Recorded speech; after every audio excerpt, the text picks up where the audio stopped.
Hello, this is Christian with MISO BIM. This tutorial topic is on the Revit Start Up window. This course is considered beginner level.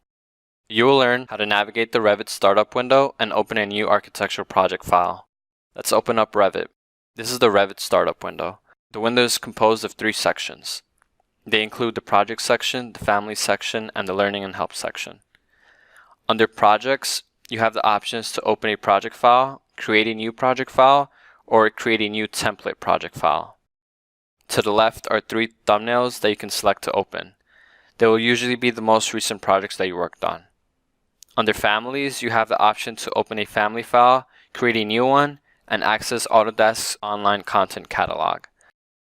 Further to the right is the Learning and Help section. Here you have access to the community forum, the Help Center, and some learning videos.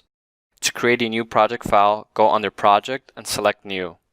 Under Template file, choose the appropriate template, in this case the architecture template. Make sure the project option is filled in. Select OK and you will be brought to the Revit modeling user interface. From here we can start modeling. That concludes our beginner course on the Revit Startup window. Thanks for watching.